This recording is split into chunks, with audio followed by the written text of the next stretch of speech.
Hi everyone, it's me! Fly me to the moon and let me play among the stars together. So NASA finds that water exists on Mars the exact same week The Martian comes out. A movie, mind you, that features NASA very prominently. Coincidence? I think not. Coincidence? Maybe. But hey, that's just a theory.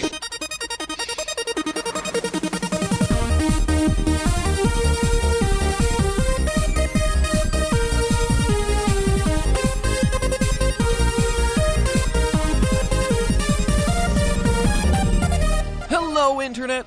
Welcome to Film Theory. Hello Internet, welcome to Film Theory. Where today's episode promises to be crappier than usual. But that's got nothing to do with the relative lameness of the puns we're using today. It's because we're talking about The Martian. And no, that's no judgment on the movie. It's just full of poop. Poop science. Poop science that we're gonna pick through to find the truth. So, you are trying to say that, technically speaking, is a lot of crap. A lot of it's full of S-I-T. Yeah, it's full of. Then flush and wash our hands, since that's the sanitary way to go. So Yes, let's be hygienic, let's be safe, let's be responsible, let's be understanding towards one another. Alright, thank you. what are all these rectal ramblings about? Well, the film is all about an astronaut named Mark Watney, played by Matt Damon, who gets severely injured during a massive dust storm on Mars. His team believes him to be dead, and to save themselves, evacuate the planet, escaping the storm and returning to Earth. As you do. Fun fact, this is one of the most scientifically inaccurate parts of the movie. You see, the Martian atmosphere is only about 1% the thickness of Earth's, meaning that its winds would pack much less of a punch. The worst, the absolute worst storms on Mars, the type that only occur once every 5 years or so, wouldn't be enough to register as a Category 1 hurricane. That might be enough to knock you over if, I don't know, you're not paying attention, but it surely isn't enough to tip rockets over or rip satellite dishes off of buildings and impale them into unsuspecting Matt Damons. But hey, it's just a setup. A movie setup. But hey, that's just a setup. A movie setup. We'll let it slide. Anyway, the not-so-shocking twist of these first 5 minutes, since the movie just started and Matt Damon's face is all you see in the movie's marketing, is that, surprise, surprise, he's not dead. Bum. Oh my god, he's alive! Oh my god, oh my god, oh my god. Yeah, I'm surprised. Bum bum! Which means Watney is stranded, alone on the red planet, and must figure out how to survive until NASA can figure out a way to bring him home. And, well, that might be easy in your Star Trek, Firefly, or Battlestar universes. This is hard sci-fi, which adheres pretty true to life, meaning the trip is gonna take a lot of time. So, how can Watney last for over a year on a planet without air or food? Well, let me tell you on the other side of the spoiler warning. Now, I won't be ruining the ending of the film, or really anything major, but we'll be talking about several of the more science-y story points. If you don't want that sort of thing spoiled, pause this video and go watch the movie. Or better yet, read the book. Or better yet, listen to the audiobook. Is Audible sponsoring this episode? No? That was the last one, huh? Man, probably could have planned that better. Anyway, Watney isn't just any astronaut. I'm a botanist. Which means he has the power of plants at his side. It's convenient, right? Outside of The power of plants. Let me try. I'm sorry. The power of plants.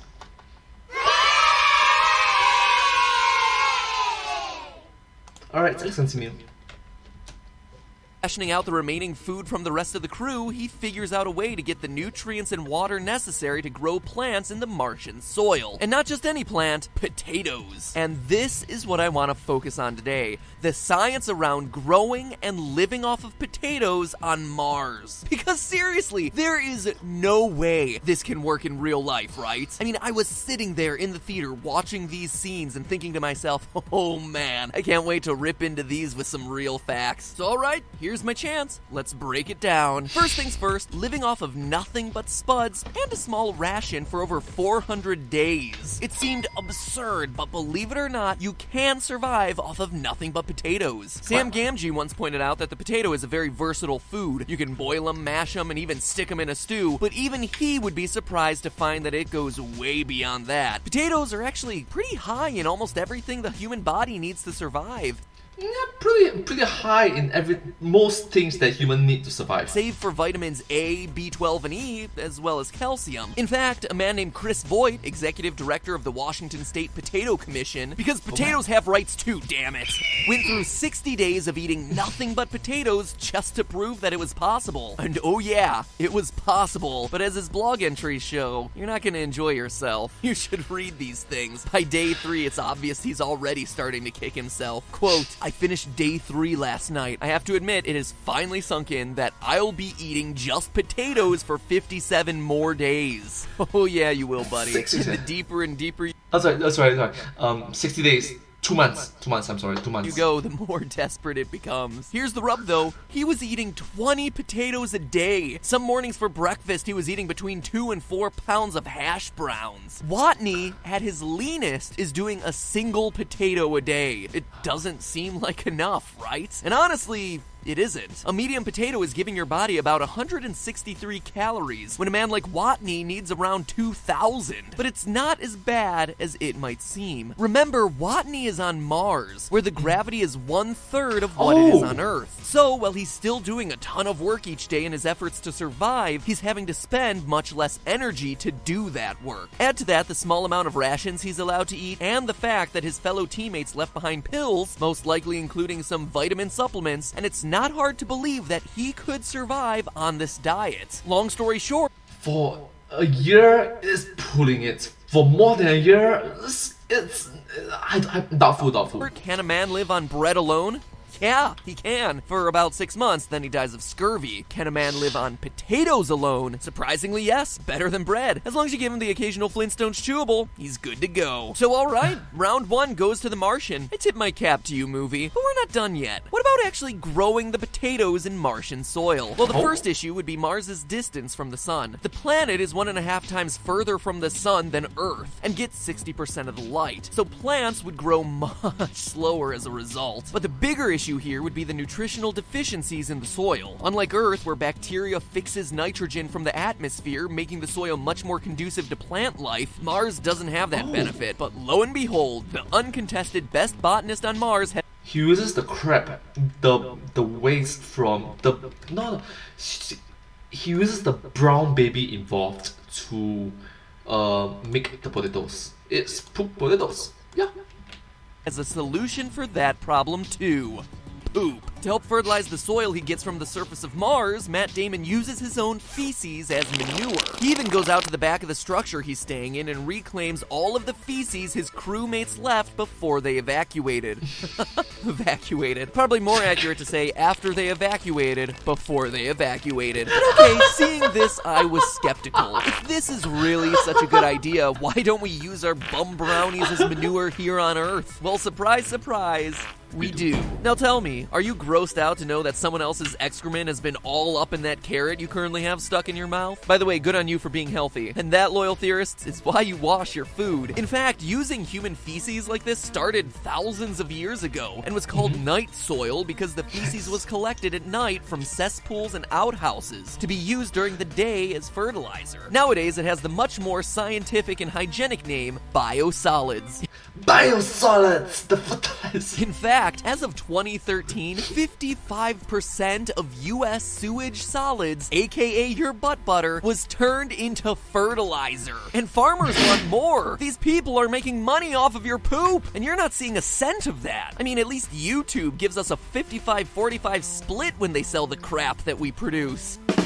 Alright, that said, in all seriousness, Matt Damon would have faced yet another problem with this. See, biosolids are heavily treated human feces. The raw stuff is rarely used as manure because every human carries pathogens, things that make you sick. Think viruses, bacteria, parasites, Adam Sandler films. Humans are immune to their own pathogens, but the pathogens of others can be very dangerous. And this isn't just a case of being careful while handling someone else's poop. If pathogens exist in the soil that a plant is growing in, they can be transferred into the plants. So using his crewmate's excrement would have been disastrous for Matt Damon, had space not once again saved the day. Watney is on Mars, meaning that the feces left behind by his crewmates was freeze-dried and then exposed to the near vacuum and sub-freezing temperatures of Mars's atmosphere. As a result, It's very cold on Mars, even though it looks like a desert. the pathogens would have been killed, and Watney would be just fine. In the words of Jeff Goldblum, life, finds a way. so in this episode, True, I agree with you. Life finds a way. True.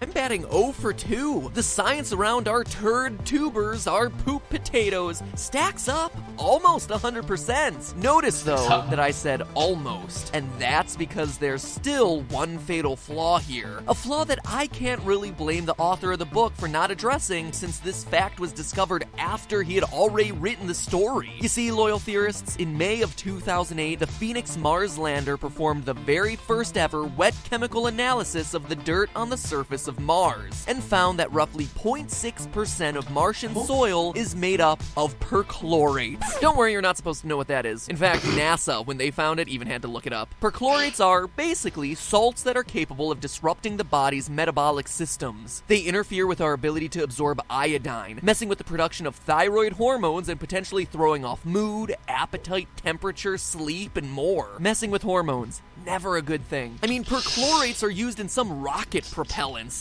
So, you know, maybe not the healthiest thing for humans to be consuming in large quantities. In fact, it's also the reason we recently found liquid water in the sub-zero temperatures of the Martian surface. Like we mentioned at the top of the episode, you know how salt water requires colder temperatures to freeze? Well, the same principle holds here. Perchlorates are the salt, acting as a sort of antifreeze and lowering the freezing point of water, hence liquid water on Mars. But this is why it matters in the context of the Martian. Long-term exposure can result in much higher chances of developing thyroid cancer. And though 0.6% might not seem like a lot, it's well above Earth levels and far beyond FDA-regulated amounts. Which means I win, right? I found my scientific loophole. Matt Damon would have died, wouldn't he? Or at the very least would have been at risk for some long-term health defects, right? Well, to determine that, we need to first figure out how much Martian dirt Mark would be inhaling and see if he reaches toxic levels. According to the Environmental When tobacco isn't killing you fast enough,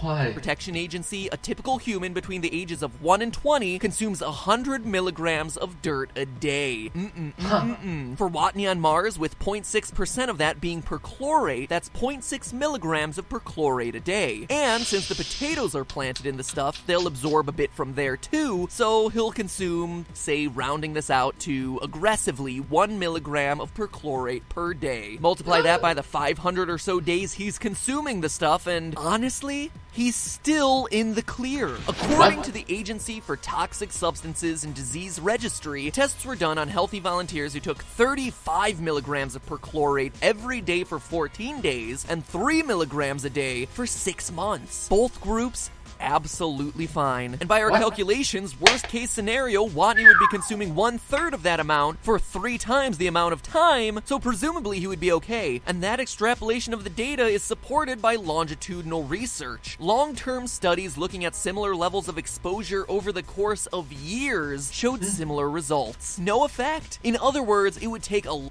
Yes, no effect. lot more of the stuff over a much longer time to start affecting the thyroid. And if all else fails, here's the kicker. Even if these were immediately toxic levels of perchlorate, there would be a really easy solution to it. Wash the dirt. Seriously, simple as that. Wash the dirt. Soak the soil in some water, let the perchlorate dissolve, pour the water out, and then boil it to reclaim the water. Remember, it's just salt. Watney's biggest threat would just need a bath. In conclusion, try as I might to science the shit out of these scenes, to find a reason why this absurd premise of planting potatoes in Mars would obviously kill Mark Watney off. The Martian did its homework from every angle. The potatoes, the fecal fertilizer, even the deadly salt, all explained away. These farming scenes are pretty darn airtight, which is good since Watney is out there in the near vacuum of space. And you know what? I'm okay losing this one. It's refreshing to see a piece of science fiction pay attention to the real world science. So good on you, Martian.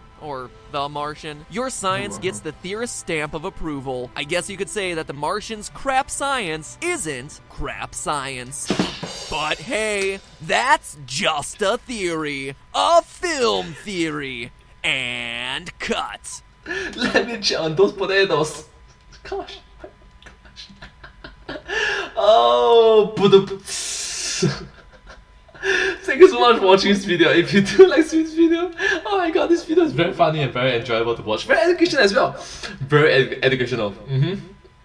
Edutainment to the max.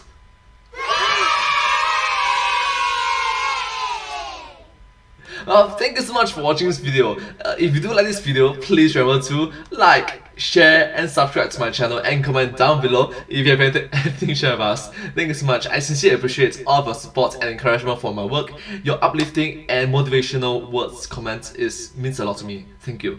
And I hope to see you in my next video. But hey, that's just a theory. But one more time. But hey, that's just a theory. A film theory and cut. Thank you. Oh my gosh, sorry, whoa. I'm sorry, one more time. I messed up. But hey, that's just a theory. A film theory and cut. Thank you. And I'll see you in my next video. Bye-bye. Subscribe. Thank you so much. Can't see me. Thank you.